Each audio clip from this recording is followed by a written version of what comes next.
안녕하세요. 북극 영상 정보 채널 15화 시작하겠습니다.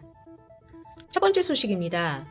10월 5일 알류트어의 마지막 러시아 측 원어민 화자였던 겐나지 야코블레프 알류트 지역두마 회장이 사망했다고 캄차트카의 솔로도프 주지사가 텔레그램을 통해 밝혔습니다. 알류트어는 에스키모 알류트어족에 속하는 언어 중 하나로 알류샨 커맨더 제도의 알래스카 반도 원주민들이 사용했던 언어이지만 현재 소멸 위기에 처해 있습니다. 2010년 기준 러시아에는 45명, 미국 알래스카에는 약 150명의 원어민이 있었던 것으로 집계되었지만 러시아 측 원어민 중 최후의 1인이 사망한 것이죠. 현재 커맨더 제도의 가장 큰 섬인 러시아의 베링섬 니콜스코의 마을에는 현지 주민의 자녀들을 위한 학교에서 알류트어 수업을 진행하고 있으며 주민들은 러시아어에 알류트어 단어들을 섞어 쓰는 정도로 알류트어를 구사하는 것으로 알려져 있습니다. 지난해 베링 방언을 사용하던 베라 티모셴코, 올해 야코블레프의 사망으로 이 북부 원주민 언어의 러시아 측 화자가 완전히 사라지게 된 것입니다.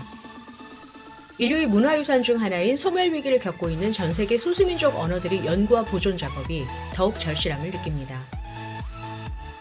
두 번째 소식입니다.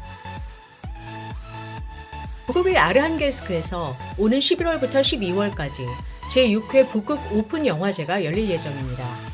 이번 영화제는 독특하게도 출품작들 간 경쟁이나 심사위원이 없는 대신 해외 초연작 상영, 감독, 배우, 제작자들과의 만남, 특강 등 새로운 형태를 시도하게 된다고 영화제 총감독인 타마라 스타티코바가 밝혔습니다. 2022년 영화제의 주제는 북극의 소리이며 영화제 중 북극 여성의 목소리 프로젝트의 첫 소개 행사도 계획 중이라고 하는데요. VR, 즉 가상현실 기술을 이용해 술록 유목민의 삶을 체험할 수 있다고 합니다. 또 한 가지 특이사항은 영화제에서 Arctic for Children을 주제로 11월 2일에서 5일 동안 방학을 맞은 어린이와 청소년을 위한 영화 상영이 이루어지고 이후 12월 1일부터 4일까지 메인 프로그램이 진행됩니다. 12월에 다큐멘터리 및 단편 영화 약 40편을 비롯하여 러시아, 카자흐스탄, 캐나다, 프랑스, 노르웨이, 미국 등지의 제작사에서 선정된 56편의 영화들이 선보일 예정입니다. 다음 소식입니다. 최근 러시아의 핵 어뢰인 포세이돈을 탑재한 최첨단 핵 추진 잠수함 벨고로드가 위성 사진에서 사라졌다는 사실이 알려지면서 전 세계를 긴장시키고 있습니다. 러시아 핵잠수함 벨고로드는 100회 기지에 배치되어 있었는데 이것이 인공위성으로 확인되지 않는다는 것이죠. 세계에서 가장 큰 잠수함에 탑재된 포세이돈은 인류 역사상 가장 강력한 수소폭탄으로 불리는 짜르 봄바보다 더 큰 파괴력을 가지고 있는 것으로 알려졌습니다. 러시아가 우크라이나 사태를 만회하기 위해 결국 핵 찬스까지 사용할 것이냐를 두고 불안해하고 있는 가운데 러시아 측은 이 부분에 대해 상당히 조용한 반응입니다. 러시아는 포세이돈이 미국 해안가에서 폭발할 경우 최소 25m 이상의 파도를 가진 해일이 발생하고 주변의 모든 생명체가 엄청난 양의 방사선에 노출될 것으로 예측되는 아포칼립스급 슈퍼 핵무기로 러시아에 대한 미국의 공격력을 억제하는 데 큰 역할을 하고 있는 것이 맞지만 미국과 나토의 우려는 과장된 것에 불과하다는 애매모호한 입장만을 전하고 있습니다. 네 번째 소식입니다. 9월에 노르드 스트림 2 가스관 폭발이 일어난 후 이의 원인과 행위 주체를 두고 세계는 러시아의 우크라이나 전쟁 확산의 또 다른 형태이다라며 의심의 눈초리를 보내고 있습니다. 9월에 노르드 스트림 2 가스관 폭발이 일어난 후 이의 원인과 행위 주체를 두고 세계는 러시아의 우크라이나 전쟁 확산의 또 다른 형태이다라며 러시아에 의심의 눈초리를 보내고 있습니다. 러시아는 이 부분에 관하여 현재 노르드 스트림과 노르드 스트림 2에서 가스 누출이 동시에 일어나고 있다고 밝히고 이는 고의적인 범죄 행위임을 배제할 수 없다며 정확한 원인을 규명하기 위한 국제조사단 구성을 추진 중에 있다고 밝혔습니다.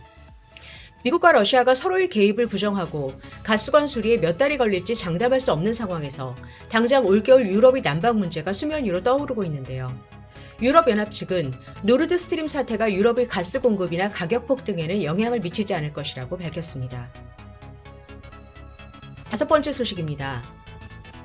9월 말 모스크바에서 열린 글로벌 금융 포럼에서 러시아 외무부 대사이자 북극위원회 고위관리위원회 의장인 니콜라이 코르츠노프는 오는 12월 8일에서 9일 상트페테르부르크에서 국제포럼 북극 현재와 미래의 개최에 관해 인터뷰하고 국제 정세와 무관하게 많은 외국인 참가자들이 모여 시급한 북극 지역 협력을 위한 다양한 의제에 관하여 논의의 장이 마련되기를 기대한다고 밝혔습니다. 이 포럼은 비정부 기구인 극지탐험가협회가 주최한다는 점을 강조했는데요. 동행사는 2022년 4월에 예정되어 있다가 국제정세를 감안하여 12월로 연기된 것으로 러시아 국내 언론에서는 재연기 가능성에 대한 우려를 가지고 있는 것으로 보입니다. 포르주노프는 최근 북극에서 나토의 활동이 증가하고 있는 가운데 비정치적 의제를 논하는 국제 플랫폼인 페테르부르크 북극 포럼에서의 대화마저 끊긴다면 북극에서의 군사적 긴장과 갈등의 위험은 높아질 수밖에 없다고 경고하는 인터뷰를 진행했습니다. 6번째 소식입니다. 러시아의 북극 지역 개발을 위해 진행되는 순차적 프로젝트 중 하나로 익스트림 관광지구를 랍테프해가 지나가는 야쿠티아 공화국의 북극 아나바르 지역에 건설할 예정이라고 러시아 극동개발공사가 밝혔습니다. 지역 기업가들과 함께 오는 2027년까지 여러 개의 호텔을 건립할 예정이며 예상 투자액은 1억 1천만 루블입니다. 지난 2020년에서 2021년 동지역의 관광객 수가 200여 명에 불과하여 익스트림 관광지구 개발로 초기 관광객이 2,000명까지 증가할 것을 기대하고 있습니다. 러시아 북극의 아나바르 지역은 모스크바 주보다도 넓은 영토를 가진 곳이지만 인구는 겨우 3만 5천 명으로 주로 돌간인이 술록 목축업을 하며 살아가는 지역인데요.